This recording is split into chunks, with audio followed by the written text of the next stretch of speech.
Bom, pessoal, boa tarde a todas e todos. Meu nome é Lucas Pedretti e a gente está começando aqui mais uma conversa organizada pelo Coletivo RJ Memória, Verdade, Justiça e Reparação, uma organização que surgiu há quase 11 anos para debater os temas da memória, da verdade, da justiça, lutar por esses direitos em relação ao contexto das violações de direitos humanos da ditadura brasileira. E desde então a gente tem ampliado o nosso escopo de debates, de atividades, de atuação, e hoje estamos propondo uma conversa virtual sobre esse tema que na última semana se tornou especialmente quente, digamos assim, né, aqui no contexto brasileiro, que é o tema do nazismo, do nazifascismo no Brasil ontem e hoje, que é um debate que a gente já vinha querendo fazer, né? A gente já vinha conversando com a Adriana, com Maria Luísa, desde o final do ano passado sobre essa proposta, e as coisas convergiram, então, para esses acontecimentos da semana passada, que tornaram o debate incontornável. Então, queria agradecer muito a presença da Maria Luísa Bussa, a presença da Adriana Dias, que estão aqui como nossas palestrantes, nossas convidadas, nossas debatedoras. Agradecer muito também a Mariana e a Suane, que são nossas intérpretes de Libras. Dizer que o evento é organizado pelo coletivo com apoio de outras organizações, do coletivo dos Psicanalistas Unidos pela Democracia, do coletivo de Filhos e Netos por Memória, Verdade e Justiça e do coletivo Fernando Santa Cruz. E basicamente dizer que, enfim, essa coincidência, né, antes da gente passar a palavra para as nossas convidadas, né, só introduzindo rapidamente, dizer que essa coincidência, né, de estarmos pensando nesse debate já desde o final do ano passado e de repente o tema se tornar incontornável, não dá para dizer exatamente que é um timing feliz, né? Porque o que a gente preferia era não ter que debater isso dessa forma. A gente preferia que a gente não estivesse enfrentando essa ascensão, essa presença tão explícita desse fenômeno, né? Do neonazismo, do nazismo, no contexto brasileiro, mas é isso que está colocado, é isso que está colocado com muita força desde 2018, né? E, sem dúvida nenhuma, é um tema incontornável que a gente precisa enfrentar, né? A gente, do coletivo, tem como nossa grande palavra de ordem, né? Nossa grande bandeira, a bandeira do nunca mais, e essa bandeira que está colocada para as violações de direitos humanos das ditaduras militares dos anos 60, dos anos 70, é, sem dúvida nenhuma, também uma bandeira que é fundamental para pensar o nunca mais em relação ao Holocausto, ao nazismo, ao fascismo, essas experiências brutais da metade do século XX, mas que se arrastam até hoje. Então, com essa rapidíssima introdução, queria apresentar nossas convidadas e passar a palavra para elas. A gente está com a Maria Luísa Bussi, que é jornalista, é mestra e doutora em semiologia, uma pesquisa de pós-doutorado em comunicação e cultura, e pesquisa esse tema do nazifascismo. E estamos também com a Adriana Dias, que é antropóloga, é mestre e doutora em antropologia social pela Unicamp, é pesquisadora e consultora em estudos sobre deficiência, direitos humanos e mídia social.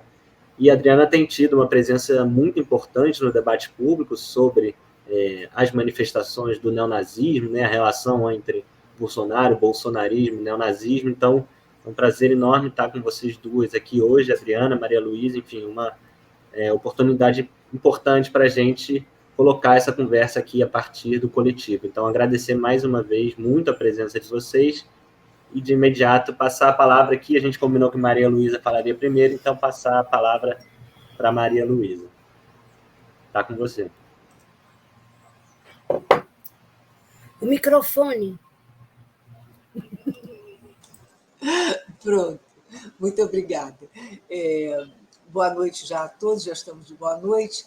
Né? Eu quero agradecer muito o convite da Lígia Jobim, em nome do grupo Memória, Verdade, Justiça e Reparação, saudar o coordenador-geral do coletivo, Lucas Pedretti, e Adriana Dias. É uma satisfação participar desse encontro e compartilhar a mesma mesa com a pesquisadora Adriana Dias, por quem tenho grande admiração e agora tenho a oportunidade de dizer pessoalmente, viu, Adriana? Eu não conhecia a Adriana. Eu pesquiso o nazifascismo há mais de 40 anos, porque desde cedo me dei conta que a nossa contemporaneidade foi reconfigurada depois do advento do nazifascismo. O mundo iluminista da Revolução Francesa sofreu um grave revés no seu ideário. A racionalidade funcional agora também estava a serviço da irracionalidade substancial, ou seja, trata-se da irracionalidade racionalmente aplicada. E quanto mais o capitalismo avançava e avança nas repúblicas e democracias liberais burguesas, mais o fascismo se gestava e se gesta. O fascismo sempre expressa um estágio histórico do capitalismo liberal que recusa e nega as demandas progressistas da sociedade. Digo isso porque o fascismo é um movimento que nasce, é embalado e dorme no berço do liberalismo e desperta nas crises do capitalismo quando as tentativas de êxito do mercado autorregulável esbarram nas suas irremediáveis contradições internas, acirradas ao paroxismo. Daí, então, o fascismo é convocado pelos liberais para ser o organizador da ordem e da segurança.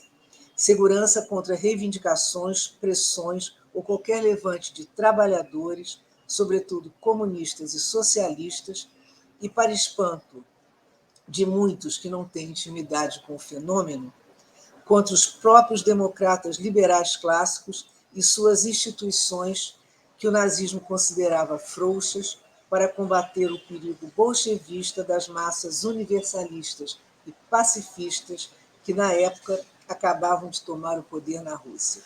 Dizendo de outro modo, o fascismo não é desvio ocidental, ponto fora da curva do liberalismo. É a face mais reacionária, atrasada e violenta do liberalismo, atendendo à expansão orgânica do capitalismo. O comunismo e a democracia liberal são os inimigos eletivos do fascismo. Hitler conclamava, eu vou falar espiado agora, que a democracia deve ser destruída por suas próprias forças. Aliás, é o que nós estamos assistindo, né? Se referindo às instituições que, como já falei, ele chamava de frouxas. Goebbels amplificava e, em 1935, declarava que se serviriam, abre aspas, dos meios democráticos para conquistar o poder e que, uma vez no poder, negariam aos seus inimigos todas as possibilidades que lhes foram concedidas enquanto era oposição. Fecha aspas. Os fascistas e os nazistas sempre atribuíram grande parte dos seus êxitos ao que entendiam como, abre aspas de novo, estupidez dos adversários que tinham tudo nas mãos, todos os aparelhos do Estado, e mesmo assim acabaram derrotados. Os burgueses, mesmo assim, acabaram derrotados. Os burgueses e grande parte da esquerda, eu já fechei as aspas, hein? Os burgueses e grande parte da esquerda não foram capazes de perceber o que o advento do nazifascismo reservava. Está bem que a desconhecida novidade do fascismo permitiu o experimento, mas o nazismo já não era algo novo para a Alemanha, desde que inspirado no sucesso institucional alcançado pelos camisas pretas italianos. Mesmo assim, a burguesia nacional, a diplomacia externa, a imprensa e grande parte da esquerda e dos progressistas não deram ouvido nem leram com atenção o Mein Kampf e fizeram caso dos incontáveis discursos proferidos pelo Führer antes de tomar o poder e nos quais anunciava o que iria fazer quando a Alemanha fosse sua, abre aspas de novo, abolir o sistema democrático da República de Weimar, erradicar o marxismo e remover os judeus da Alemanha. Fecha aspas. Mesmo assim, quando os atos começaram, a palavra de ordem na sociedade alemã foi a de esperar calmamente, não só na alemã, mas internacional, foi esperar calmamente o desenrolar dos acontecimentos, porque havia uma fronteira que a violência não iria atravessar. E aí diz uma pessoa, um importante representante dos judeus na Alemanha, ele dizia o seguinte, que já essa fronteira não seria ultrapassada abre aspas, já que o povo alemão, sempre orgulhoso da liberdade de pensamento e expressão, criaria uma resistência emotiva e intelectual que sufocaria todas as tentativas de estabelecer uma ditadura. Fecha aspas. Bastaram 5 meses para a fronteira ser violada. A história a gente já sabe o final, mas o final que não acabou. Como advertiu Primo Levi, abre aspas, acima de tudo, o fascismo não morreu. Ele toma novas formas e modos de operação, fecha aspas. A importância de estudar o nazifascismo é proporcionar conhecimento e esclarecimento sobre o fenômeno que tem origem no século XX, segue nos atravessando e precisa ser identificado no nosso dia a dia. O fascismo do século XXI não é farsa, é tragédia. E termino minha fala com outra advertência, essa da Adriana Dias, ao final de uma entrevista à agência de notícias alemã Deutsche Welle em 2020. Essa entrevista que ela deu à Deutsche Welle em 2020. Diz a Adriana, abre aspas, é preciso soar o alarme sobre o nazifascismo no Brasil. Obrigada. Lucas, passo para você.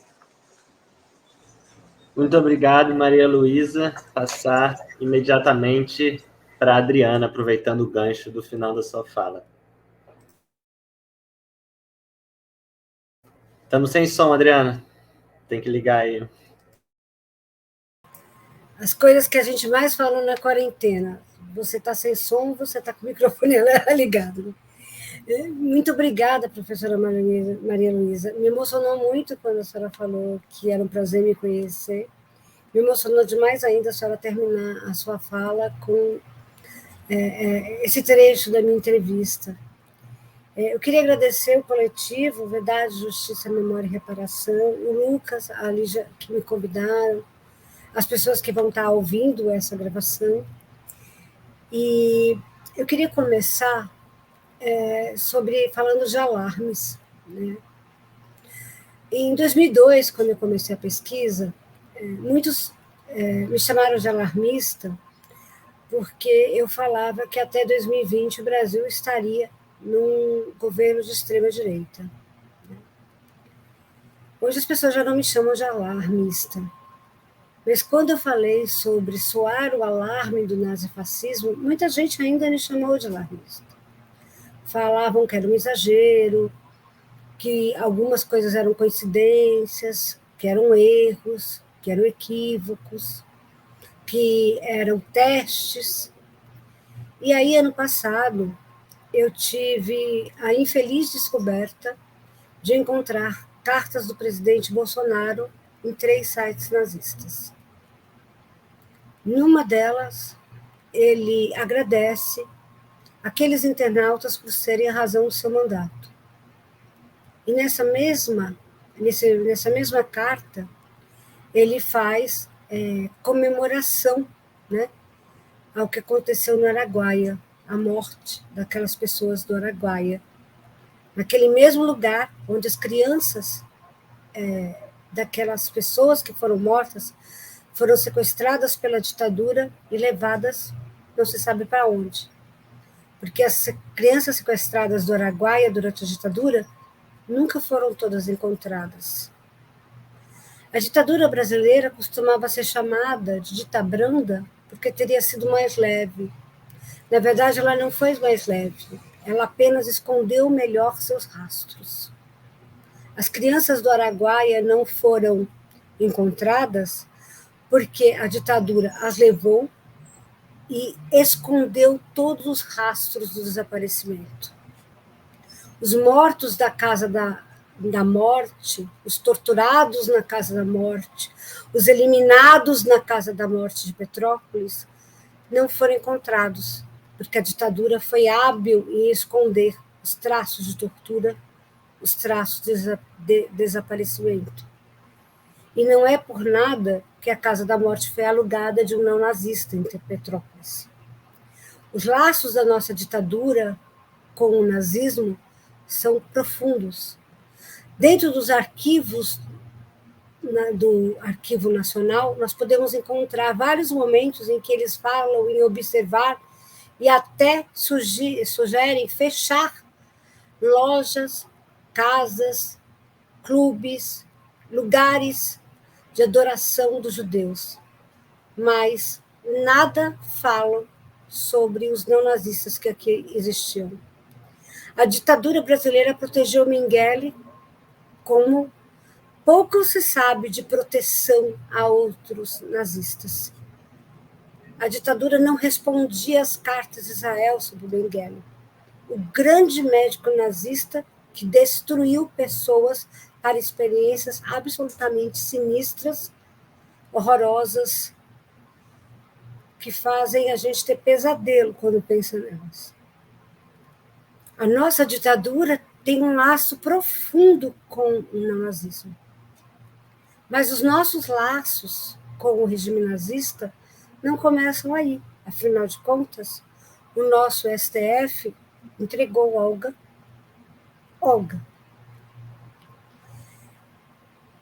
Benário, grávida de 7 meses, para morrer na Alemanha. Quando a gente reflete um pouco sobre tudo isso, a gente percebe rapidamente por que uma pessoa que tem laços profundos numa base neonazista precisou invocar um torturador no dia do impeachment. Se nós tivéssemos um país em democracia, obviamente, jamais aquela pessoa sairia dali sem ser preso. Se nós tivéssemos um país democrático, quando um ministro desse governo falou abertamente imitando Goebbels, um discurso de Goebbels ao som de Wagner, Brasília inteira teria invadido o Planalto e tirado ele dali. Se nós tivéssemos um governo democrático, o senhor Márcio Frias não teria ido aos Estados Unidos encontrar um lutador que posta Himmler no Twitter e no Instagram. Nós vivemos momentos muito difíceis, porque os laços desse governo com a profundidade neonazista existem desde 2004. Se, num momento mais raso, num momento mais álibi, ele fala de uma Israel, ele fala dessa Israel imaginária. Ele chama movimentos sionistas evangélicos, ultraconservadores, de neopentecostais. Mas não é da Israel livre, judaica, cheia de judeus que estamos falando. Porque essa os nazistas não aceitariam, jamais. No Brasil, hoje, existem 52 tipos de grupos neofascistas, neonazistas. De todos os tipos que vocês imaginarem. De católicos extremados, e aqui não falo de jeito nenhum, nem de Opus Dei ou outros grupos parecidos. Falo de católicos que usam Paul Legard, um alemão que falava que o último judeu sobre a terra era Jesus Cristo, que todos os outros judeus teriam que ser exterminados, e que é base do antissemitismo alemão de Hitler. Existem grupos a Ku Klux Klan no Brasil. Existem grupos no Brasil que negam o Holocausto em praticamente todos os estados da União.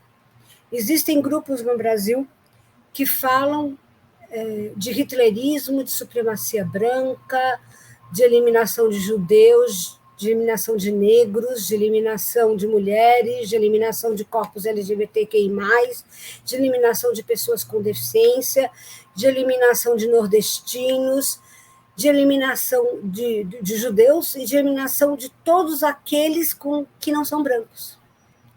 Porque, na verdade, o branco acha que o nosso crime é não ser como eles são.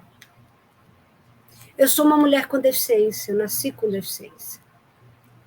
E eu tenho orgulho de ser uma mulher com deficiência e não pertencer a esse povo que se acha a normalidade.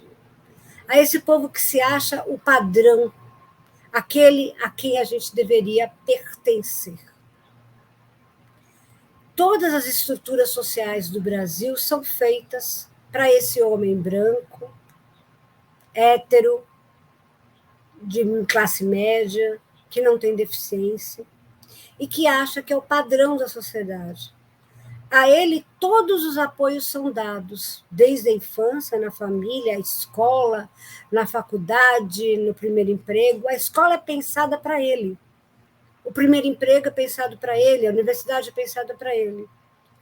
E todas as outras pessoas, quando precisam de algum apoio, esse homem olha, mas para que você precisa de um apoio? Eu nunca precisei. Afinal de contas, o apoio dele é naturalizado. Então, quando uma mulher grávida precisa de um apoio, quando um idoso precisa de um apoio, quando uma pessoa com deficiência precisa de um apoio, quando um negro precisa de um apoio, quando qualquer um de nós precisa de apoio, ele olha do alto da pessoa que acha que nunca precisou de apoio, porque, na verdade, os apoios dele foram todos naturalizados, e ele diz, vocês estão querendo demais, vocês estão querendo muito direito, muito privilégio. E é por isso que, em todas as minhas falas, eu agradeço sempre os apoios que a gente tem. Então, muito obrigada, intérprete de Libras, por estarem aqui nos apoiando. Porque os apoios precisam ser registrados sempre. Nós precisamos sempre lembrar da necessidade de apoio a todos. Porque os apoios que existem, eles foram absolutamente naturalizados para servir ao branco.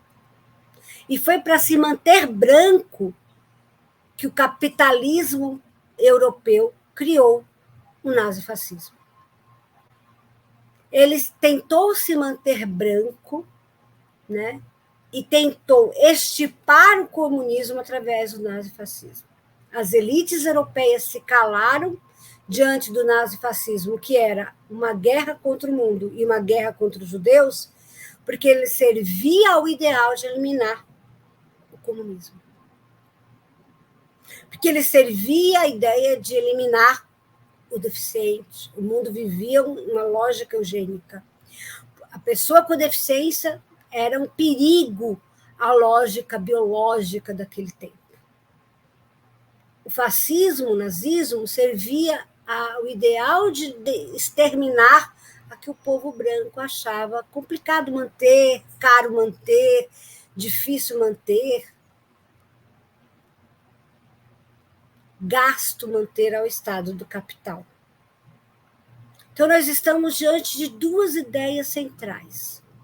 Uma é uma ideia estética, de que o povo branco tem direito a tudo, o povo branco quer tudo, e o povo branco é o único povo da nação. A outra é uma ideia de ética do cuidado, onde toda a diversidade humana pode ser incluída.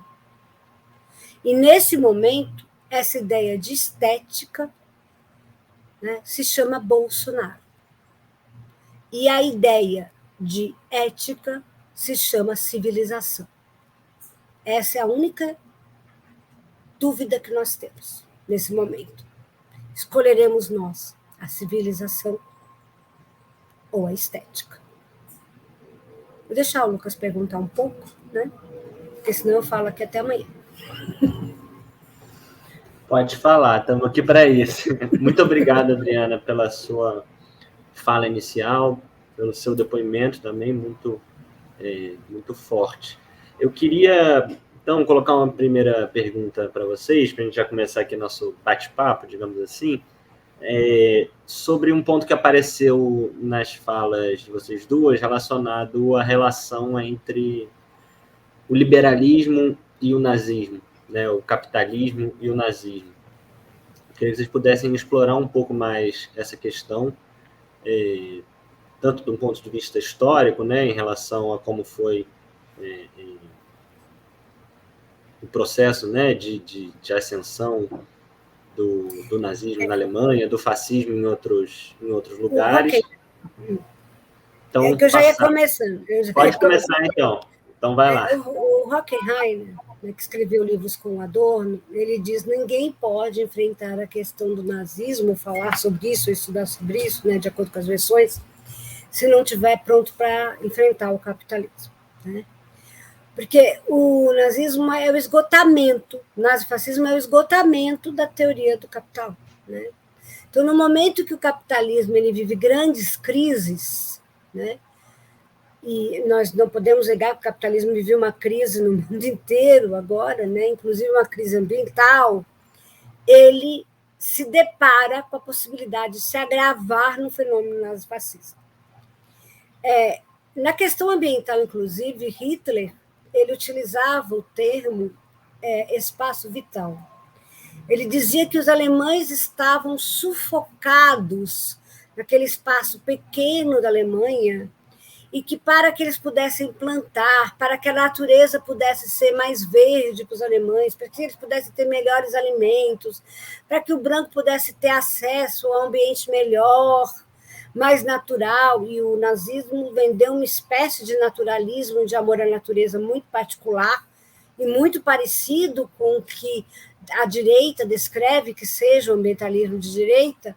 Ele vendeu essa ideia e vendeu a ideia aí do ambiente branco, do ambiente vital, do espaço vital para o branco. Então, ele precisava fazer uma guerra na Europa inteira, e a Europa inteira viveu esse momento de ser atropelada por essa ideia, e alguns países cederam, como a França, o governo de Vichy, e outros lutaram e ficaram em resistência.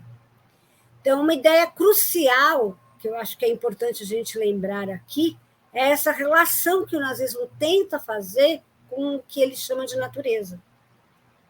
Porque, na verdade, não é uma relação com a natureza, não é uma relação com o ambiente, é uma relação exploratória e uma relação de expulsão de quem é diferente. Então, eu acho que é muito importante a gente pensar nessas relações de esgotamento, nessa relação de ambiente e nessa relação das populações que devem ou não devem fazer parte. Porque a gente vive num mundo hoje uma vergonha. 1% do mundo tem muito mais do que 99% do mundo. E se esse 1% do mundo perder 99% do que tem, ainda vai ficar tendo mais do que 99% do mundo. Esperando você traduzir isso. É uma ideia esmagadora, é uma ideia terrível essa, né? De quanto nós somos diferentes. E é por isso que é muito importante a gente defender, por exemplo, a taxação das grandes riquezas. Porque, querido ouvinte, se você não ganha 100 milhões por mês, você não é rico. Rico tem casa em Mônaco. Então, a gente precisa defender a taxação das grandes riquezas para conseguir um pouco ir atrás dessa dívida que o capital tem conosco. Maria Luísa? Vamos lá, Adriana, que bom que a gente está bem sintonizado. Eu ia começar com essa frase do Horkheimer, né? É aquela frase que ele diz assim: quem não quer falar sobre capitalismo deve se calar sobre o fascismo. Mas você já adiantou isso, né? Sobre essa... Aliás, quando você citou o espaço vital, é bom lembrar que o vice-presidente da República, o general Mourão, usou essa expressão, espaço vital, numa palestra que ele deu na maçonaria. Essa expansão, não é, que a Alemanha se propunha com o nazismo para tomar os outros territórios e para fazer de todos esses povos dos outros territórios os escravos da Alemanha, o que iam trabalhar para a Alemanha, porque a raça pura não iria trabalhar, ela iria pensar o mundo, ela ia executar política, mas o trabalho braçal, o trabalho escravo, sim, porque isso é fundamental, não é? Não há racismo indiscriminado se não há capitalismo. O capitalismo vive disso, se abastece disso, né? Mas vamos ver aqui. Adriana, você fez foi bom lembrar o espaço vital, porque a gente vê qual é o Brasil à sombra do nazifascismo, né? Eu, quando comecei a escrever sobre o fascismo, aqui quando eu vi quando a gente que estuda isso, né, Adriana? Quando a gente viu a coisa, né, eu chamava esse homem que ocupa a presidência de fascista. Depois eu elevei o tom. Né, agora é nazista mesmo.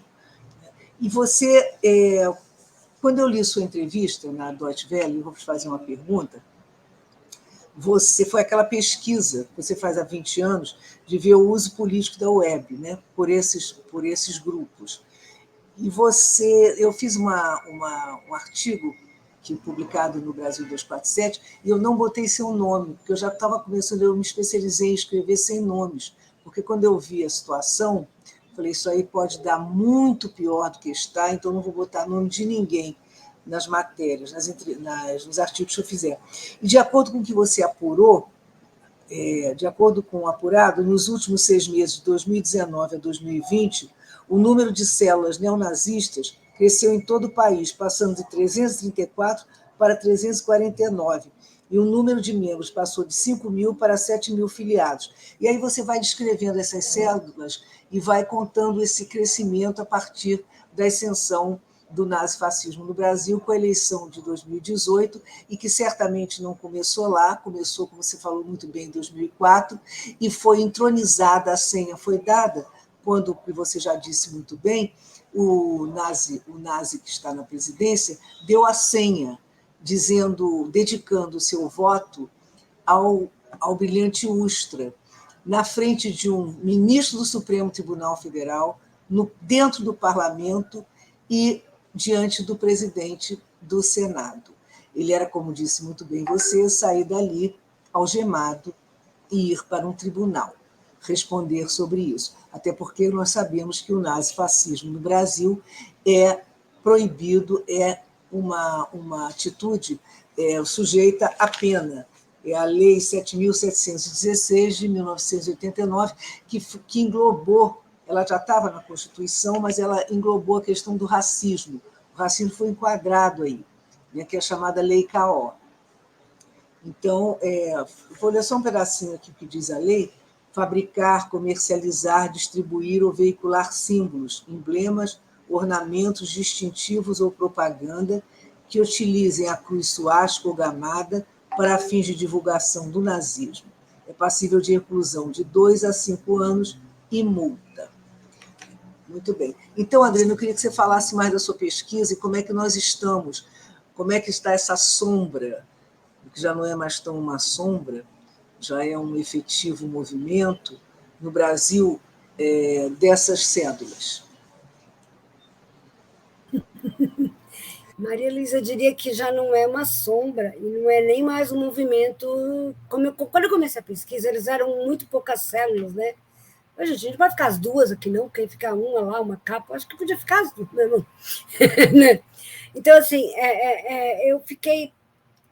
Eram sombras, era um movimento muito ainda dentro de uma internet muito pequeno, né? Porque o movimento neonazista sempre esteve presente no Brasil, sempre. Né? Ele já estava aqui nos anos 60, com 3 células e tal. Ele começou a crescer nos anos 80, mas foi realmente depois do Bolsonaro que ele começou a crescer muito.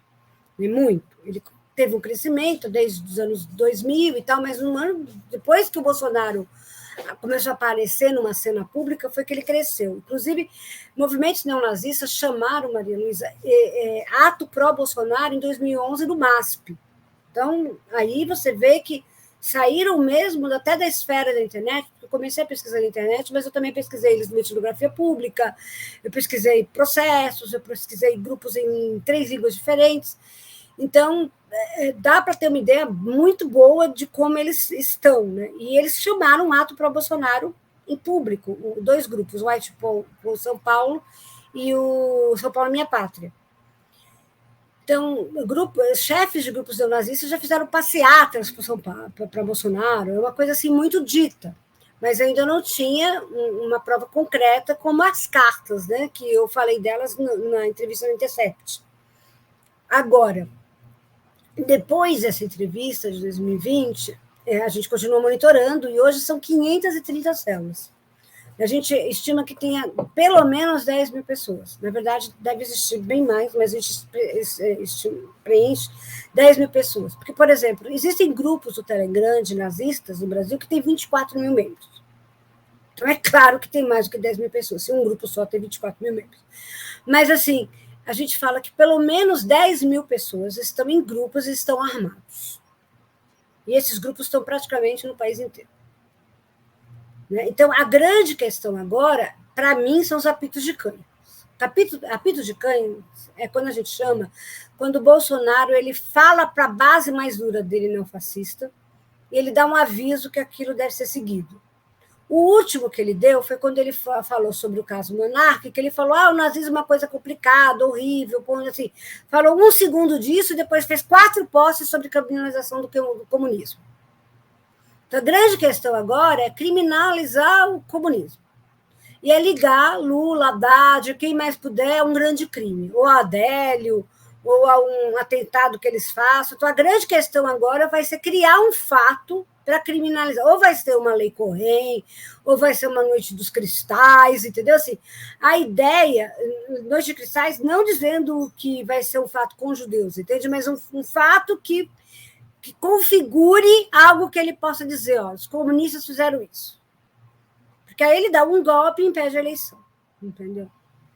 Assim, o cenário que eu vejo mais provável da tentativa dele, e acho que até agosto nós vamos viver os piores momentos da política brasileira até aqui. Entendeu? Eu, inclusive, acho que eu posso ser morta até agosto, porque é o que está sendo colocado. Eu recebo ameaça de morte um dia sim, outro não, né? E um dia não, o dia que eu não vejo, né?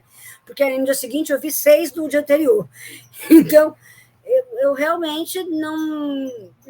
As pessoas me perguntam, você não tem medo? Tenho, muito medo, mas se eu ficar no meu medo, o país não sai do lugar. Então, assim, a questão não é com medo ou sem medo. Vai com medo, mas vai, filha. Então, a minha enorme preocupação nesse momento é que os grupos cresceram, as células incharam, entendeu? Porque antes as células tinham 3, 4 pessoas, hoje elas têm 20, têm 100 membros, né? E o movimento virou um movimento de massa. Eu pesquiso também na Deep Web, e na Deep Web eles estão o tempo todo falando que eles precisam fazer um grande ato. Veja, eles já atacaram Suzano, já fizeram o ato Escola Suzano, já fizeram o ato em Goianas, já fizeram o Realengo, já fizeram Saudade, porque os grupos da Deep Web estiveram envolvidos nesses 4 grandes ataques. Eles tentaram fazer um ataque na Estação da Luz, eles queriam explodir o metrô da Luz. Porque eu denunciei isso em público, eles me ameaçaram de estupro coletivo e de morte. Né? Então, Isso quando, Adriana? Isso quando? Isso em 2018. Né? Quer dizer, 2018? 2019? Eu não lembro quando eu fiz o BO. Então, assim, a minha vida é fazer BO, né? Então, assim, eu até faço poucos BO sobre a minha pessoa, mas faço muitas denúncias dos outros. Então, assim, eu vivo o tempo todo lidando com gente que pensa em destruir o outro. Então, o número de denúncias que eu já fiz, sabe, sobre pessoas que falam em estupros, pessoas que falam em matança, porque, inclusive, eles são muito misóginos, né? Então, eles odeiam mulheres lésbicas, odeiam mulheres negras, odeiam mulheres judias. A quantidade de mulheres que eles odeiam, né? Inclusive as mulheres brancas, porque se elas estão em casamento interracial ou se elas não estão no grupo, eles acham que a solução para essas mulheres brancas é estuprá-las e sequestrá-las. Quer dizer, não dá para negociar com esse tipo de gente. Entendeu? Porque esse é o tipo de gente que não tem negociação. A questão delas é violência pura. Então, o Deleuze, Deleuze, agora vamos precisar de Deleuze. O Deleuze ele fala uma coisa que eu acho que é muito importante. Né? Ele fala que o crime para o racista é a gente não ser como ele. Entende? Então, nós teríamos que ser como eles para sermos aceitos. Não há nenhuma permissão para a diversidade ou troca de opiniões. Então, as pessoas falam tanto em liberdade de expressão, né? E as pessoas que falam em liberdade de expressão, sugerindo que o nazifascismo possa ser legalizado, são aquelas que não percebem minimamente o perigo que isso representa, porque legalizado eles destruiriam todos nós. Né? O Foucault, aí vamos fazer isso, não, Foucault? O Foucault ele tem um argumento muito importante que é na tentativa de esclarecimento mútuo. Né? Ele fala que toda comunicação deve buscar esclarecimento mútuo. Lógico que você só faz esclarecimento mútuo com quem quer se esclarecer, né? Porque, obviamente... Né? Então, uma coisa importante para as pessoas compreenderem esse momento que a gente vive, que eu tento entender esse momento que a gente vive, é a seguinte. Essas pessoas que estão imbuídas dentro de células representam um núcleo duro do fascismo. Essas estão armadas e estão dispostas a banho de sangue, se necessário.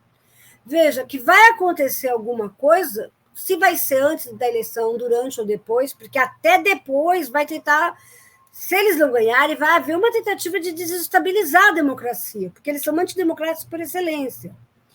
Mas, ou seja, um Capitólio é possível, o Capitólio é provável aqui no Brasil, certo? A questão não é quando, entendeu? É se vamos conseguir contê-los para isso não acontecer. Agora, o que eu mais temo não é só isso. É 1 milhão de pessoas, Maria Luísa, que lê literatura nazista no Brasil. Porque essas podem entrar num desses grupos a qualquer momento. Entendeu? As pessoas que... Mein Kampf foi o livro mais baixado durante muito tempo nesses últimos 3 anos. Em vários meses, o livro mais baixado da internet foi Mein Kampf. Eu não sei o que as pessoas estão procurando em Mein Kampf, porque aquilo é uma porcaria. Você dizer que Hitler era inteligente é um absurdo, porque aquilo não é bom nem ortograficamente, nem semioticamente, nem antropologicamente, nem de nível nenhum. O livro não presta em nenhum sentido, mas é um livro baixado e lido. Se dias a gente pegou o Uber, meu marido, ele fez, eu já tentei ler Mein Kampf, não consegui. Eu sou todo, né, sou todos as minhas defesas quando eu ouço de um Uber. Mas por que você está lendo Mein Kampf? As pessoas comentam muito no Zap que é muito bom ler. Eu fiz, como assim as pessoas comentam no Zap que é muito bom ler? Entende? Como é que as pessoas estão comentando entre si em família que é um livro para ser lido? Desculpa, não é um conto de Natal, não, gente, acorda. Entendeu? Adriana, querida. Você sabe que eu quando eu estive numa livraria, assim, lá em 2018, 2019, assim, lá no começo, e o rapaz da livraria falou, Dona Maria Luísa, é uma garotada, uma juventude que chega aqui pedindo o Mein Kampf do Hitler, porque esse livro é proibido no Brasil. Eu fiquei pasma quando ele me disse isso. Ele falou, Dona Maria Luísa, garoto de 13 anos, 14 anos. Aí no Rio é proibido, né? É proibido. Aqui em São Paulo não é. Sabe, pra você ter uma ideia, a editora Revisão, que teve os livros totalmente proibidos no Brasil, vende em várias livrarias. Uma vez encontrei no aeroporto de Salvador, na mesma loja do aeroporto de Salvador, que tinha as figuras lá dos escravos, sabe? Tem umas lojas do aeroporto de Salvador que Deus me livre. Né? Quer dizer, eu fico me perguntando o que tem no aeroporto de Salvador? Quem é que paga o aeroporto de Salvador? Né? Que é o dono. Luiz Eduardo, é o nome, Luiz Eduardo. O Além, né? O aeroporto do Além. Aí eu chego lá no aeroporto de Salvador, estou vendendo o livro da editora Revisão. Aí eu pergunto, quem é que... Não, a gente comprou de uma... Foi um representante da editora. Eu fiz, o quê? Foi não, filho. Porque esse livro está proibido. Como é que você consegue um livro proibido? Desculpa, você não consegue um livro proibido pelos mesmos canais editoriais que você consegue os livros normais, gente. Por favor. Né? Aí eu tive que ir na Polícia Federal, reclamar. Quer dizer, o tempo todo a minha vida denunciando, gente. Vocês não têm ideia do que é viver 24 horas por dia denunciando 365 dias por ano. Adriana, agora o Lucas. Eu queria pegar esse gancho que vocês estão discutindo para colocar, para a gente poder discutir um pouco mais explicitamente um tema que ficou muito em voga, principalmente a partir da fala do Monark, né? Que é o tema da liberdade de expressão, exatamente. Então, já vou jogar a bola para vocês sem falar muito mais. Liberdade de expressão. É engraçado. Como responder aos monarcas da vida, enfim, a esse libertarianismo sem limites que tem se colocado. Porque, na verdade, tipo assim, você tem 2 modelos no mundo, né? Você tem um modelo americano, né, que considera a ideia de liberdade de expressão da primeira emenda acima do discurso de ódio. E você tem a ideia de outro modelo jurídico, que é o modelo europeu e o modelo brasileiro, que considera a liberdade de expressão vinculada à dignidade da pessoa humana. Então, você tem a ideia por exemplo, quando os Estados Unidos eles foram fundados antes do nazifascismo. Né? Talvez os fundadores, se tivessem conhecido, tivessem mudado de ideia. Mas eles não conheceram. Então, a verdade é que nos Estados Unidos você tem uns sites nazistas, você pode ter. Vamos falar a verdade? Lá pode ter. Inclusive, eu tenho todos os sites nazistas, tenho todos os... Nos Estados Unidos, quando eu terminei o mestrado, tinha acho que 600, e agora no doutorado, quando eu terminei em 2018, tinha 900 grupos supremacistas brancos nos Estados Unidos. Todos eles. A maioria tem site, a maioria tem discurso, a maioria se reúne em público, porque o discurso é permitido. Tanto que aquilo que aconteceu na Virgínia, teve policiais permitindo, porque aquilo é permitido por lei lá. Cuscuz Clã e todo mundo andando junto. O que isso permitiu? Que eles crescessem desesperadamente e que lá o partido... inclusive, eu queria comentar aqui que o Green fez um comentário absolutamente... não sei se inocente ou sei lá o quê. Quando ele fala que a legitimação do partido nazista, não sei se você viu isso, Maria Luísa, que ele fala que a legitimação do partido nazista impediu do partido nazista americano crescer. Não é verdade, porque o partido nazista americano é um e eles têm 900 tipos de grupos neonazistas. Quer dizer, uma coisa não impede a outra de jeito nenhum. A calamidade do que aconteceu na Virgínia, inclusive que teve mortos, e o que aconteceu no Capitólio, só aconteceu por causa da legitimação do discurso de ódio, gente. A gente não pode legitimar o discurso de ódio. Né? Agora, diga, querida. Aliás, Adriana, esse é um outro equívoco, com esse olhar que insiste que o nazismo é algo datado, o nazifascismo é algo datado, e já terminou. A escola de Frankfurt já mostrou que não precisa ter partido, a indústria cultural resolve isso, e a gente está vendo agora com o uso da web. Não é? Exatamente. Quando houve aquela... Porque no Brasil foi muito difícil de se perceber o que estava acontecendo. Eu imagino a sua solidão e a sua agonia. Não é? Eu, de longe, sem te conhecer, eu acompanhava, porque... Em 2002 era difícil pra caramba, mas em 2002 ninguém falava disso em 2002. Eu sei, pois é. Então, o que eu quero dizer é o seguinte, quando começou aquela grita, não, mas ele não conseguiu fazer um partido, ele não vai adiante, eu dizia, meu Deus, a escola de Frankfurt já mostrou que a indústria cultural faz papel do partido, seja pelo rádio, seja pelo alto-falante, não é? Seja pela escolha muito difícil do Estadão. Exato. Os nazistas usaram o rádio, que foi uma beleza, com que habilidades usaram. Então, agora com a web, que é essa coisa livre, quer dizer, livre entre aspas, né? Não é? Mas você tem essa deep web, não é? Que você alastra, você faz a difusão absoluta disso. Então, quer dizer, tem que parar também com esse negócio de achar que é o partido, que é a constituição de um partido que garante, que informa, não é? que aquela ideologia, que aquele modo de administrar o Estado, não é? De organizar o Estado, está garantido. Não é, não.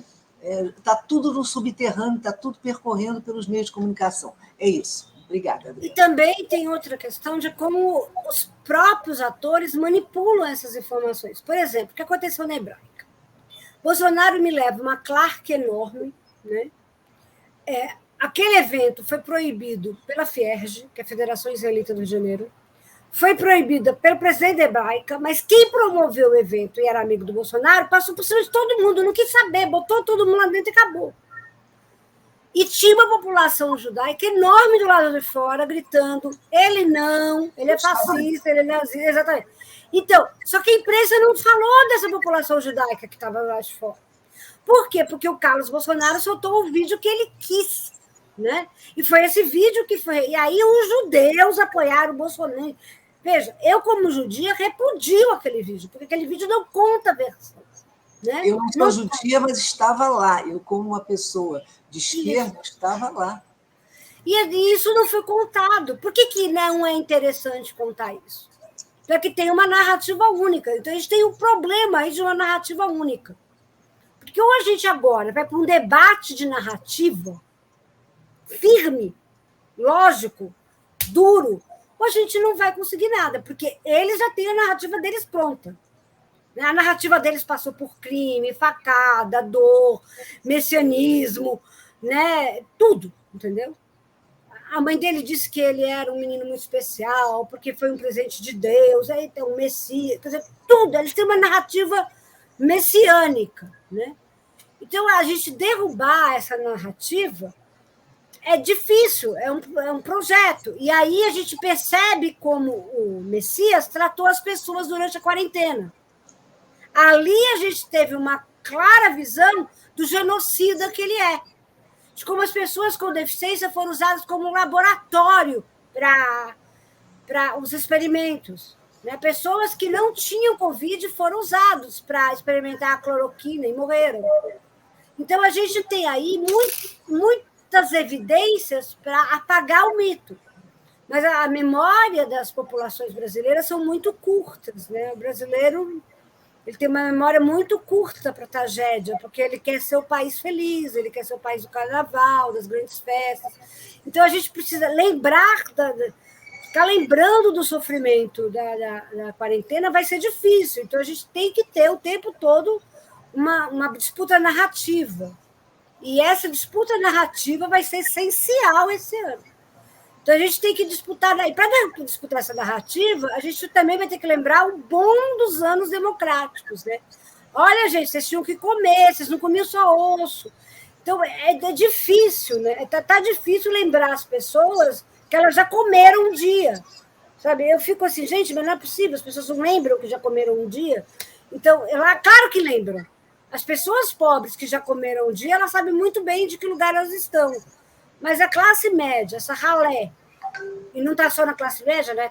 Segundo a Hannah Arendt, está em todas as classes sociais, isso explica o pobre de direita, essa ralé que tem ressentimento, inveja de uma elite, que quer ser uma elite e que anseia por um homem forte, essa vai defender ele a qualquer custo. Então, a gente tem que convencer agora o povo. A ralé não vai se convencer. Os 20% não vão sair do lugar. Né? Já tem estudos que mostram que de 8% a 20% na América Latina são totalitários. Então, esses aí a gente não vai convencer, não tem jeito.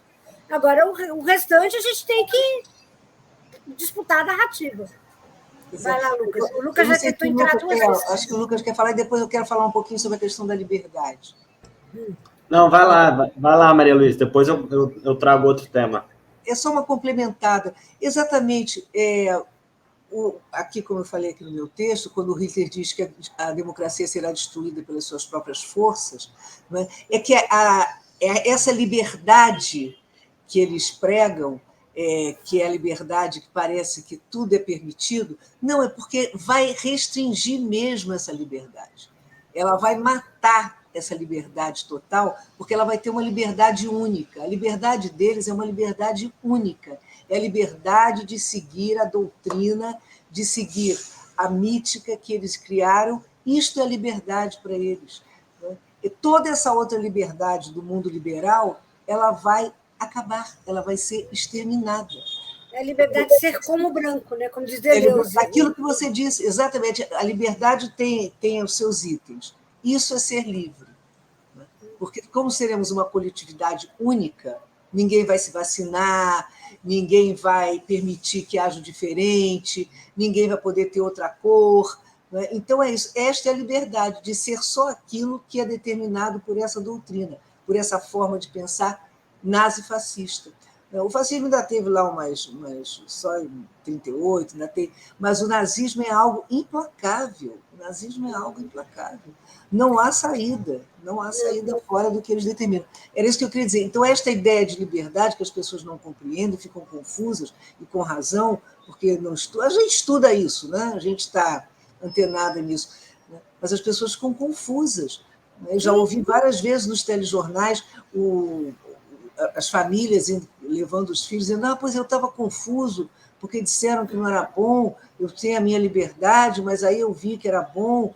Não é uma coisa tão ingênua, tão simplória, não é por causa da manipulação da informação, sim, como você disse agora, do discurso massivo, né, desinformando, e fora as fake news, mas tem a desinformação é de uma gravidade extrema, né? Ela causa estragos extraordinários. Então, quer dizer, é isso, de que liberdade estão falando? A liberdade de ser uma coisa só, que mata todas as liberdades. É isso. Exato. E houve tempo, Maria, que a gente discutiu opiniões, agora a gente está discutindo fatos, né? Porque a gente está começando a discutir fatos, que é uma coisa assim. E a gente olha para essa discussão e me dá um pavor tão grande, sabe? Me dá um pavor enorme, porque as pessoas não compreendem a prisão que é o nazismo, entendeu? Assim, o quanto ele simplesmente é exterminador da diferença. É exterminador de toda a diferença. As pessoas com deficiência foram primeiro elas foram esterilizadas e depois elas foram assassinadas. Nós somos o laboratório do Holocausto. Não morreu só judeu, não, gente. Morreu 1 milhão de ciganos, morreu testemunho de Jeová, morreu lésbica, morreu gay. Então, assim, vamos morrer todos os que não forem a listinha, né? Então, assim, eu lembro agora daquele discurso que o Bolsonaro fez, né? As maiorias é que vão ficar, a maioria é que vai ficar. Né? Aqui o Brasil é cristão. Quem não for cristão ou vai embora, entendeu? Quer dizer, nós vamos ser igual a ele. Ou você fica com a maioria ou já não é. E democracia é exatamente a maioria garantindo o direito da minoria de existência e de participação social. E tem, inclusive, no Brasil, que se relevar essa denominação de minoria, né? Porque no sentido sociológico não é minoria, é minoria, mas no sentido quantitativo não é mais minoria. Exatamente. As mulheres são maiorias, os negros são maioria. Pessoas com deficiência são 46 milhões, gente. Os negros em Salvador são 70% da população, mas eles não chegam nos cursos de medicina, eles não chegam nas grandes diretas, não chegam. É minoria sociológica, porque não chega no minoria social, exatamente. Porque a minoria é política, porque a minoria é sempre política, né? A maioria é sempre política.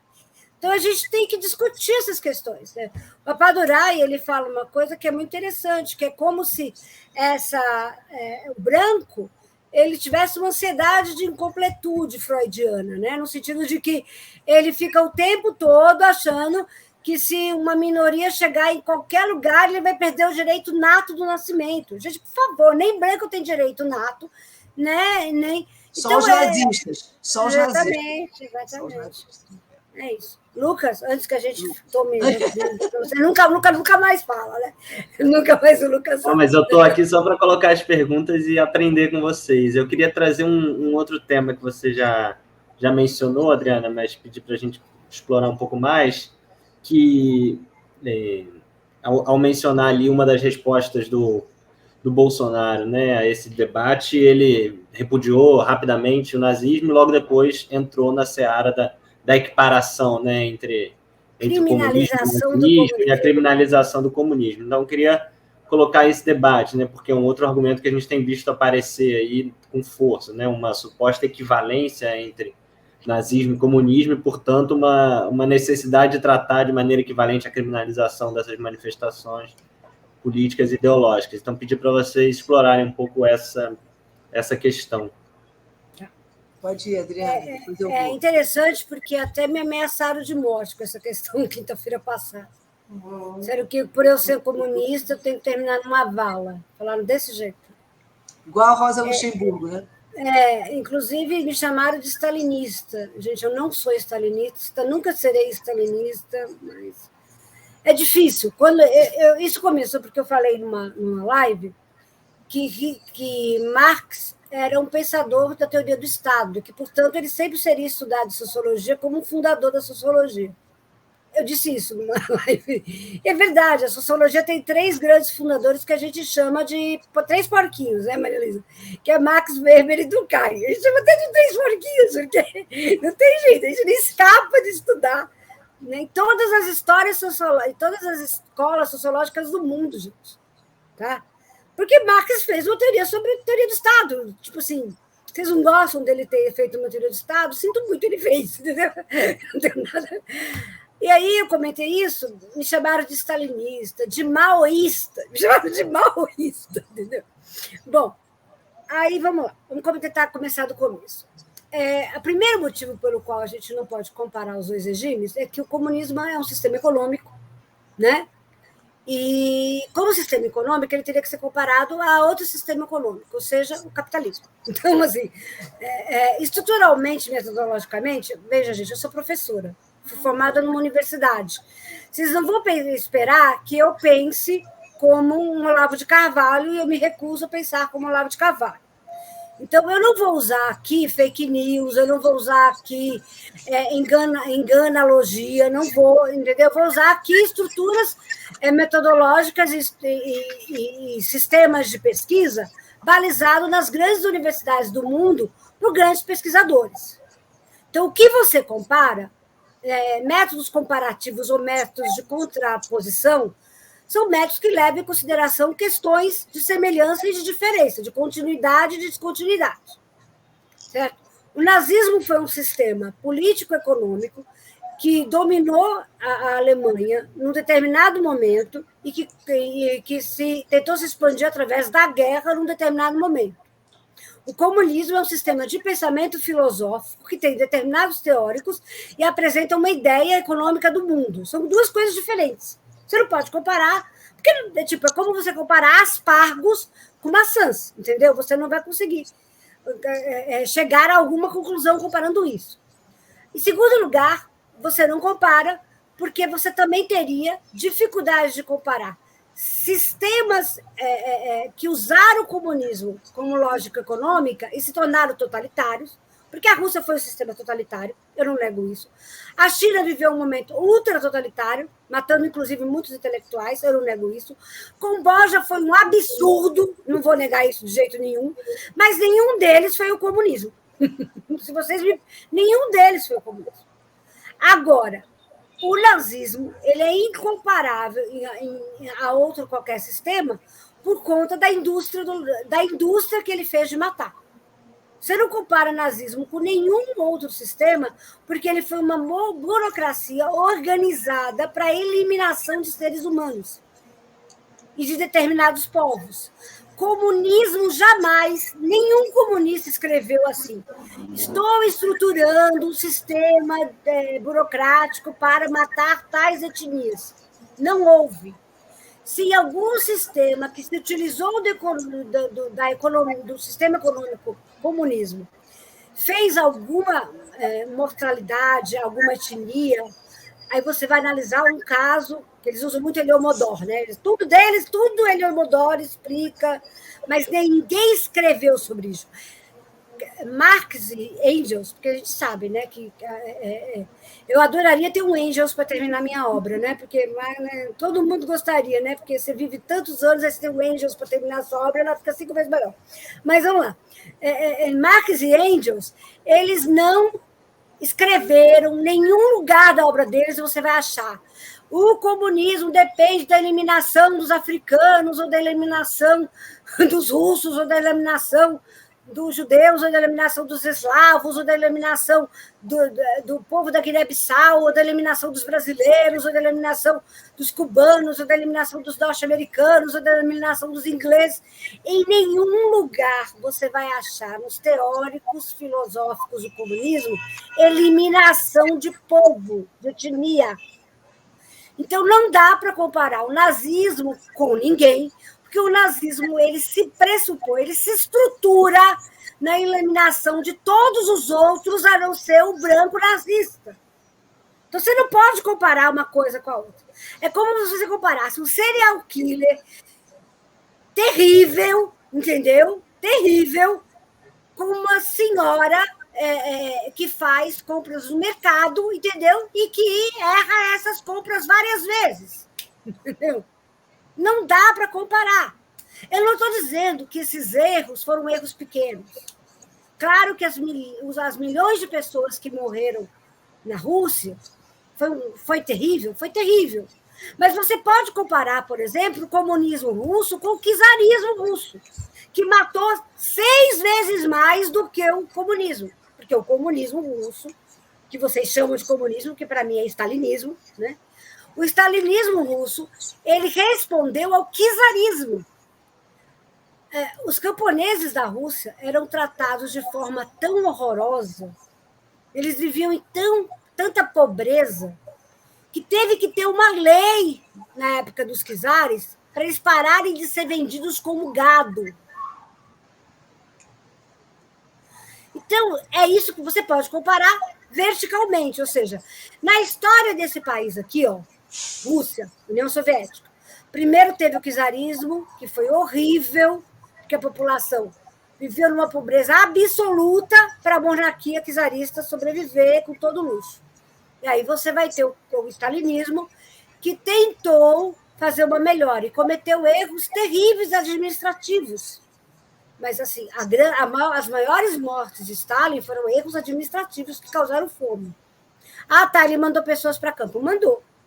Entendeu? Aí uma outra coisa que eles me falaram, Maria Luísa, é que eles usaram alguns campos de concentração para os prisioneiros nazistas. Eu não tenho pena nenhuma deles, hein? Desculpa. Entendeu? Nenhuma. Deixa eu dizer aqui, eu não tenho nenhuma pena de prisioneiro nazista. Eles ficaram nos campos de concentração de Auschwitz depois por causa dos russos. Que bom. Palma para a União Soviética ter feito isso. Gente, vocês vão dizer que os prisioneiros nazistas, os grandes oficiais nazistas, mereciam ser tratados como os Estados Unidos trataram, né, na Operação Paperclink, levando eles para a NASA. É isso. Por favor, me poupem, viu? Me deem 2 copos d'água. Fala aí, Maria Luísa. Eu fico irritada. Não, com razão. Você já resolveu que é uma questão de ponto de partida. Né? O comunismo universalista, ele é inclusivo, que venham todos para esse mundo melhor, igualitário, distributivo. Não é a questão. O nazismo não parte disso, o nazismo parte do extermínio mesmo. Exatamente. Né? Então, você resolveu. E agora eu acho que, só um parênteses, assim, isso aí a gente não vai abrir, porque senão isso é uma outra conversa, mas acho que a Hannah Arendt, sem querer, ela prestou um desserviço quando ela enfiou no totalitarismo ali a questão da União Soviética, sem dizer que o princípio era diferente, que ali era uma coisa personalizada. Mas aí é uma outra conversa. Porque a questão dela é que ela era liberal, né? Ela estava escrevendo... Claro, veio daí, exatamente. Ela estava escrevendo dentro do liberalismo. Mas ainda assim, né? Ela pesa muito menos a mão, né? Ainda assim, ela pesa menos. Claro, mas afinal de contas... Exatamente, e aí as pessoas não percebem. O que eu fico... Não percebe. Gente, você precisa... Uma hora, se você quiser, depois me passa seu contato, gente, coloca a gente em contato. Agora que a gente se conhece... O que eu recebi de coisas no Twitter na quinta-feira era de uma... Tipo assim, tá. Então, se o Czar matou mais do que os comunistas. Os comunistas matou mais do que Hitler, então você está defendendo Hitler. Me disseram, tiveram a coragem de dizer que uma judia estava defendendo Hitler. Eu que pesquiso o neonazismo. Gente, eu olho assim e falo, gente, realmente as pessoas perderam completamente a capacidade de raciocínio. Completamente. Porque, assim, gente, eu sou uma mulher com deficiência. Eu seria uma das primeiras mortas, entendeu? Ainda sou comunista, entendeu? Eu estaria mortinha no regime nazista, entendeu? Então, eu olho para essas pessoas, para a incapacidade delas de percepção, porque, na verdade, elas aprenderam a dialogar com uma pessoa que só sabe xingar, né? Então, não tem como mesmo. Isso é outro dado importante. O diálogo é algo interditado no mundo nazista, porque o diálogo, exatamente, essa dialogia, ela provoca o outro a pensar, a refletir, a mudar ou não, mas ela provoca, ela tensiona. E isso é interditado no mundo nazista. Exatamente. Por isso que eles odeiam Paulo Freire, que é o homem do diálogo. Não é? E o que é o Por isso que eles odeiam Foucault, porque é o homem do esclarecimento mútuo. Claro. Né? Isso aí faz porque parte. A ideia é jogar a ideia e você tem que aceitar aquela ideia. E por isso se você não aceita, você é uma feminista frustrada, uma feminista isso, uma mulher louca. E é impressionante como estão partindo para um nível de agressividade absurdo. Absurdo. O ódio é muito interessante. As pessoas falam, é o discurso do ódio. É o discurso do ódio, porque o ódio é a recusa, é a negação das contradições sociais. Não Sim. pode haver contradição, porque a contradição leva a pensar, leva a refletir, leva a você ter que lidar, não é, de uma forma pensada, né, com aquilo ali que está diante de você. Então, é o ódio mesmo, é a retórica do ódio. É isso que nós estamos vivendo. Né? E, como disse você, esse alerta tem que soar mais forte, porque já chegamos a um ponto... E assim, a minha tese chama Observando o Ódio, né? Porque os grupos neonazistas, eles se estruturam a partir do ódio. A estrutura social deles, exatamente, gostei aí do estrutura social. A estrutura social deles eu parei para ver o sinal, porque eu tinha comentado com ela antes sobre isso, com a intérprete. Então, assim, a estrutura social deles é o ódio, entende? Então, eles dizem assim, olha, nós estamos vivendo uma guerra racial no mundo, entre os brancos e os outros. E o ódio é o que vai nos alimentar nessa guerra social. Então, o ódio para eles é bom. O ódio enriquece, o ódio valida, o ódio... Entende? Então, nesse sentido é que eu chamo a fala do Bolsonaro inflamatória. Porque uma fala que inflamatória no sentido que ela alimenta, ela legaliza, ela garante, ela permite, certo? Ela dá toda a condição dessa fala se estabelecer, dessa fala ser legítima, dessa fala se expandir. E uma outra coisa que eu... Sim, eu só ia falar mais uma coisa. Fala. Que nas redes sociais, um outro fenômeno, além dessa fala inflamatória, que a gente pode perceber, que, por exemplo, a fala do Monark foi uma fala inflamatória, porque ele está falando para 3 milhões e meio de pessoas. Quando você fala para 3 milhões de pessoas, você tem que ter muito mais responsabilidade do que quando você fala na sua casa, o que você pensa. Entendeu? A fala inflamatória também está relacionada ao número de pessoas que te ouvem, uma série de coisas. Mas também tem um efeito aí na internet que a gente tem que levar em consideração, que é o efeito eco. Na internet, a internet é uma ferramenta cultural que produz cultura. Daí a importância de ter a questão da indústria cultural sempre presente. Né? Então, quando a gente observa a situação que a gente olha para o que é que essa indústria cultural está construindo na internet, a grande maioria das pessoas, mas a grande maioria da massa não procura na internet informação, procura aquilo com que concorda. Então, isso chama efeito eco. Então, o nazista não procura esclarecimento, ele procura o grupo dele. Então, esse que é o grande problema das disputas de narrativas. Desculpa. Adriana, só mais uma pergunta, tá bom? Já vou. Lucas, só uma pergunta. Você está identificando nesses grupos segmentos nas Forças Armadas? Algumas pessoas são pertencentes às Forças Armadas mais rasas, há alguns elementos que não são das mais rasas, mas há, sim, elementos das Forças Armadas, infelizmente. Infelizmente há. Me perguntam sempre isso, infelizmente. E, assim, é uma coisa que eu já, digamos, que eu esperava, mas não tanto que eu encontrei, entendeu? Eu esperava por causa... E, infelizmente, muita relação com neonazistas da América Latina, com Michel Serrano, sabe? Com psicanalistas junguianos, sabe assim? Com outros grupos que eu imaginava que pudesse ter, mas não na quantidade que tem, sabe? Então... O que me impressiona sempre é a quantidade que esse movimento está tomando no Brasil. Todo dia aparece um nazi fazendo sinal em algum lugar. Esse fim de semana foi no Piauí, entendeu? Então, quer dizer assim, todo dia me aparece... Adriana, aconteceu isso. Todo dia tem o Adriana, aconteceu isso, entendeu?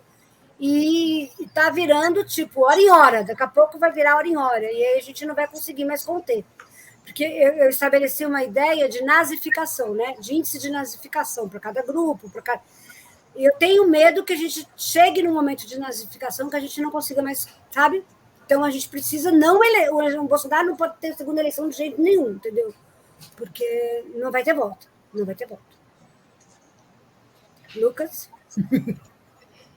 O Lucas olha assim para mim. Obrigada, viu, Sônia? Obrigada pela cultura aí. Obrigada pelo... Eu, na verdade, eu acho que a gente está caminhando já um pouco para o teto, que a gente tinha combinado, enfim, a conversa, como a gente imaginou, abordou vários aspectos, a gente poderia seguir abordando vários outros, mas para a gente também não avançar muito no tempo, queria abrir um espaço, enfim, para vocês fazerem um fechamento, uma consideração final, trazerem novas questões que vocês acham que não ficaram tão abordadas, e, enfim, é uma conversa que, sem dúvida nenhuma, vai precisar continuar ao longo desse ano, ao longo dos anos que a gente tem a seguir, né, independente do resultado eleitoral, porque, ainda que se a gente conseguir eleger, né, o Lula, ainda que a gente conseguir tirar o Bolsonaro, e a gente vai precisar de um esforço para garantir a posse, de um esforço para garantir o governo, e mais do que isso, né, a gente precisa pensar formas de impedir a disseminação social desse ódio, a disseminação social do nazismo, né? A disseminação social das formas de legitimação da tortura, da ditadura, esse processo de nazificação, como você falou, né, Adriana? Então, derrotar o Bolsonaro é a primeira etapa de um processo que precisa ser muito mais longo, muito mais profundo, e a gente não pode se enganar, né, de que derrotando o Bolsonaro eleitoralmente a situação vai estar resolvida. Então, a conversa continua, mas... Para a gente fechar nosso papo aqui hoje, queria abrir esse espaço para vocês fazerem essas considerações finais. O Tá sem som, som, Maria Maria Luísa? Luísa. Pode começar, Maria Luísa, mas o som. Não, obrigada. Então, eu vou me despedir, a Adriana, então, faz o encerramento. Não é? Pois é, olha, eu achei excelente. Olha, eu tenho um prazer enorme em te conhecer pessoalmente. Lucas, muito obrigada de novo. Lígia, o coletivo. E eu só quero lembrar uma coisa: esse movimento, né, que se alastrou aqui no Brasil, né, há 25 anos, o Jornal do Brasil fez uma matéria, um jornalista, eu não estou citando o nome, né? Vamos preservar o máximo, uma matéria para o Jornal do Brasil denunciando o jornal O Indivíduo, que feito por alunos do Olavo de Carvalho, Inspiração, e o psicanalista entrevistado na época, olha o que ele falou há 25 anos, e assim eu vou terminar. Olha como ele definiu o episódio desse jornal O Indivíduo, que foi lançado para fazer frente ao dia do zumbi, dia da consciência negra. Um jornal, uma coisa jovem, é um negócio terrível o jornal. Não vou me bater aqui. Olha como esse psicanalista definiu o episódio desse jornal. Assustador. E disse o seguinte: esta pode ser a ponta de um iceberg de uma coisa muito maior que deve ter ramificações na sociedade brasileira que sequer suspeitamos. Isso foi dito há 25 anos. E assim seguimos. Que duro. Olha, muito obrigada, Adriana, um prazer enorme. Meninas da Libra, Lucas, muito obrigada. Eu estava aqui falando, né, que eu não lhe conhecia, a gente conhece todo mundo do campo do neonazismo, mas assim, você vem do campo do nazifascismo, né, do estudo do nazifascismo. Um grande ganho lhe conhecer aqui hoje. Muito obrigada. Muito bom, para mim também, honrado. E, assim, eu lembro que a revista Realidade, em 1968, eu tenho essa revista, ela publicou uma matéria grande sobre antissemitismo no Brasil. E falou de quando o cemitério da comunidade judaica de Curitiba foi atacado. 68, eu estou falando, gente. Vocês ouviram que é 68? Tá. Todo mundo ouviu que é 68? Bom. E que o cemitério foi atacado, foi depretada covas, os judeus começaram a receber telefonemas de que iam ser mortos, foi um horror. E a revista foi publicada, falando desse tema, porque jovens judeus haviam investigado Mengele no Paraguai, vindo para o Brasil, e aí um judeu fala assim: os países estão com governos que não se importam com o nazismo. Né? Nós estamos, de novo, num país onde o governo não se importa com o nazismo. Para não terminar com esse clima ruim, eu queria dar uma notícia de que a gente está montando, eu estou conseguindo montar um outro grupo, eu tenho vários grupos, mas um grupo que vai dar apoio à paz e para evitar que jovens se envolvam nesse movimento, tá? Para pais que queiram, porque muitos jovens têm sido abordados em escolas de segundo grau, em universidades, inclusive jovens de várias formas, né, de vários lugares sociais, inclusive jovens com deficiência, jovens, né, e a gente está montando um grupo para assessorar pais para evitar isso, né? Então, como lidar quando seu filho foi abordado, como perceber que seu filho foi abordado. Então, a gente está montando um grupo, logo a gente vai divulgar por aí isso, tá?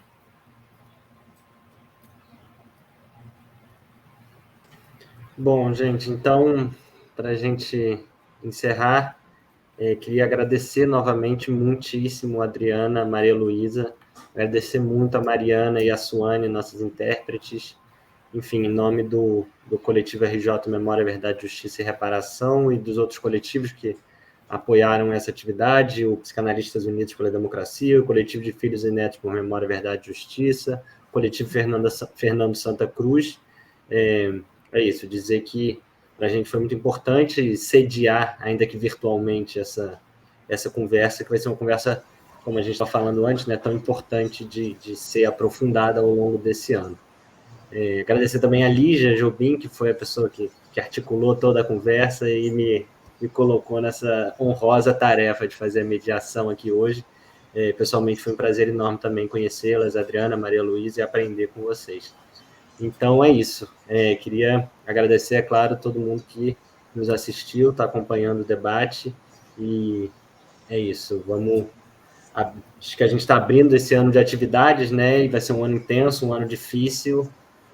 Precisamos estar juntos, precisamos estar fortes e preparados, porque talvez seja o ano mais importante das nossas vidas, do ponto de vista da política, da luta por alguma possibilidade de construção de uma democracia nesse país. Então, é isso. Até a próxima, pessoal. Até a próxima. Tchau, tchau. Tchau, tchau. Até a próxima.